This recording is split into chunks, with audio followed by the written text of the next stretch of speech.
কক্সবাজারের পেকুয়া উপজেলায় ইসলামিক প্রোগ্রামের লাখো জনতার ভিড় ঠেলে স্টেজে উঠতে প্রায় ঘণ্টাখানেক সময় লেগেছিল মাওলানা মিজানুর রহমান আজহারীর। প্রোগ্রাম শেষেও হয়েছিল একই অবস্থা। এভাবে চলতে থাকলে হয়তো নিরাপত্তার স্বার্থে তার পক্ষে আর বড় আয়োজনে যোগ দেওয়া সম্ভব হবে না। শনিবার রাতে নিজের ভেরিফাইড ফেসবুক পেজে এক পোস্টে এমনটা জানিয়েছেন মিজানুর রহমান আজহারী। তিনি লেখেন, আমি কুরআনের একজন নগণ্য ছাত্র, আপনাদের দ্বীনী ভাই।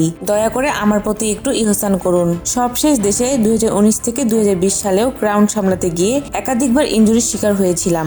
এবারও এরকম দুর্ঘটনার আশঙ্কা করছি। দয়া করে স্টেজে যাওয়ার পথে কিংবা ফেরার পথে মুসাফা করার জন্য বা ছবি তোলার জন্য ভিড় করবেন না।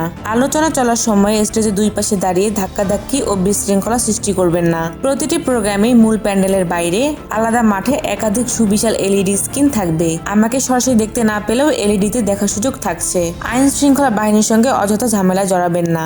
সেফ এন্ট্রি এবং সেফ এক্সিট নিশ্চিতকরণে আয়োজকদের সব দিক নির্দেশনা মেনে চলুন। আজহারী লেখেন, অতি আবেগী হয়ে কোরআনের মাহফিলে পরিবেশ নষ্ট করা কাম্য নয়। কোরআন প্রেমীরা স্মার্টলি সবকিছু হ্যান্ডেল করতে পারে। দয়া করে দায়িত্বশীলতার পরিচয় দিন। আপনাদের আন্তরিক সহযোগিতা ছাড়া এত বড় আয়োজনগুলো সফলভাবে সম্পন্ন করা অসম্ভব। আমার অনুরোধ জানিয়ে তিনি লেখেন, আমি আল্লাহর জন্য আপনাদের ভালোবাসি এবং এটা বিশ্বাস করি নিশ্চয়ই আপনারাও আল্লাহর জন্যই আমাকে ভালোবাসেন। আপনাদের এই উষ্ণ ভালো লাগা আমি দূর থেকে ভীষণ অনুভব করি। কিন্তু আমরা সবাই যদি কাছে এসে মুসাফা করতে চাই, কথা বলতে চাই, ছবি সংরক্ষণ করতে চাই, তাহলে আল্লাহর জন্য ভালোবাসার এই দাবি পূরণ করা আমার জন্য কষ্টকর হয়ে যাবে। আমার এই সীমাবদ্ধতাকে ক্ষমা সুন্দর দৃষ্টিতে দেখার অনুরোধ জানাচ্ছি। সব শেষে তিনি লেখেন, আগামী প্রোগ্রামগুলোতে আমরা অনেক বেশি সচেতন ও সুশৃঙ্খল থাকবো, এই প্রত্যাশা রইল। সবাই ভালো থাকুন, সুস্থ থাকুন। শীঘ্রই আপনাদের সঙ্গে দেখা হচ্ছে আপনাদের প্রাণের বিভাগে, ইনশাআল্লাহ।